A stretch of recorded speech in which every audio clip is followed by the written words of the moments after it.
আমার খবর।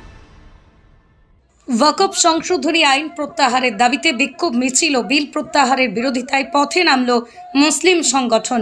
কেবল মুসলিম সংগঠন নয়, সর্বধর্ম সমন্বয়ে হিন্দু সম্প্রদায় ও আদিবাসী সম্প্রদায়ের মানুষজনকেও দেখা গেল এদিন বিল প্রত্যাহারের বিরোধিতায় পথে নামতে।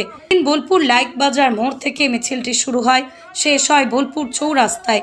কয়েকশো মানুষ ওয়াকফ সংশোধনী আইন প্রত্যাহারের দাবিতে পথে নামেন।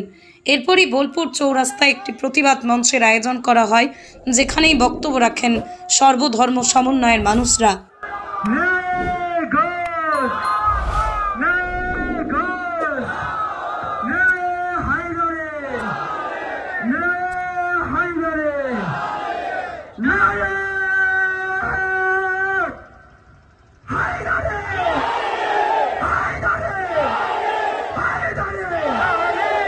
আমরা জানি শকুনের দৃষ্টি যেমন ভাগাড়ের দিকে, এদের দৃষ্টি শুধু জমির দিকে।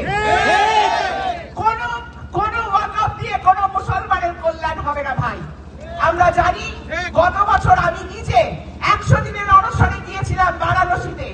মহাত্মা গান্ধীর নামে তৈরি করা 300 একর জমি অধিগ্রহণ করার জন্য তারা সেখানে গান্ধীজির নামে করা বিল্ডিং ভেঙে দিয়েছেন।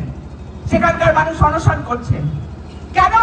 ওই জমিটা তাদের ভাই আদানির দরকার, তিনি সেখানে মার্কেট তৈরি করবেন। ওয়াকফের জমি কেন লাগছে? আমরা খবর পাচ্ছি আম্বানির বাড়িটা নাকি ওয়াকফের উপর হয়েছে। কোথাকার জমি কোথায় যাচ্ছে, কার জমি কোথা থেকে নেব, এইটাই তাদের একমাত্র উদ্দেশ্য। তারা যদি কোনো কল্যাণের কথা বলে কখনো হতে পারে না। শয়তানের মুখে ভগবানের নাম হয় না ভাই। এইখানে দাঁড়িয়ে আমাদেরকে শপথ নিতে হবে। ছত্তিশগড়ে প্রত্যেক দিন মানুষ মারা যাচ্ছে, আদিবাসী ভাই বোনেরা মারা যাচ্ছে। মারা গেলেই বলছে তারা মাওবাদী। তারা মাওবাদী হলো কেন? আপনারা যদি তাদের এত ভালো রেখেছেন, আজকে দিন যদি এনে দিয়েছেন, মাওবাদী হয় কেন মানুষ? কোন আজকে দিন আমাদের দিয়েছেন? সকালবেলা আগের দিন ওয়াকফ হয়, পরের দিন গ্যাসের দাম বেড়ে যায়। গ্যাস কি শুধু মুসলমান কেনে? গ্যাস কি আমরা কিনি না? আমরা কি রাধিরা খাই না? আমাদের ছেলেমেয়েরা চাকরি পায় না, তখন হিন্দু দেখেন না মুসলমান দেখেন?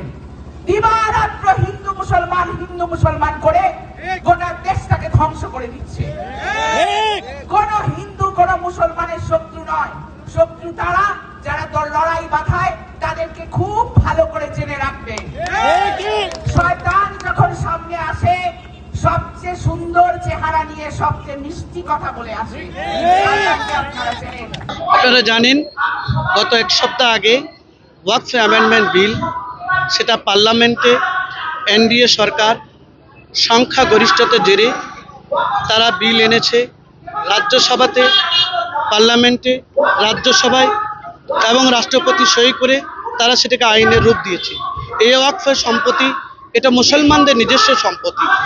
এটা আল্লাহর নামে, মসজিদের নামে, মাদ্রাসার নামে, খানকার নামে, তার এক কথায় স্রষ্টার নামে ওয়াকফ করেছে।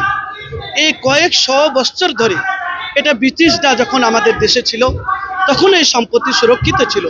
আজকে দুঃখজনক, দুর্ভাগ্যজনক, আমাদের এই ভারতবর্ষের এই যে মিলেমিশে সমস্ত হিন্দু, মুসলিম, দলিত, শিখ, ইসাই সকলে মিলে এই গণতন্ত্র দেশ আমরা মনে করি পৃথিবীতে আর কোথাও নেই। এই শান্তিপ্রিয় ভারতবর্ষের আমাদেরকে যে সংবিধান এই অধিকার দিয়েছে, আজকে সেই অধিকার আমাদের ক্ষুণ্ণ হতে চলেছে। তাই আইনের রূপ নেওয়ার পরেও আমরা মনে করি ভারতের সংবিধান ভারতের খুব মজবুত জায়গায় দাঁড়িয়েছে।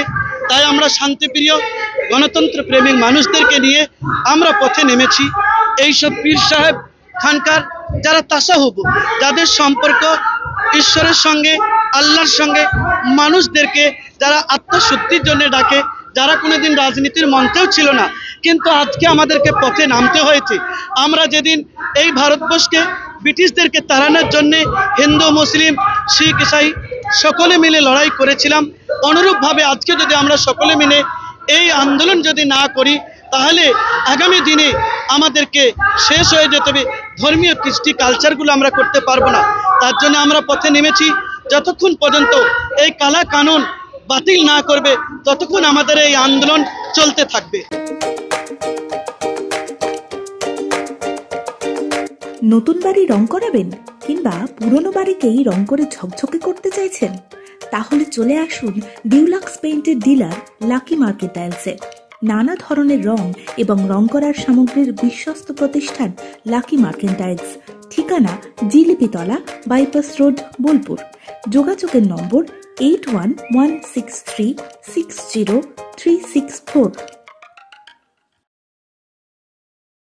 দেখতে চোখ রাখুন আমাদের ফেসবুক ও ইউটিউব চ্যানেলে।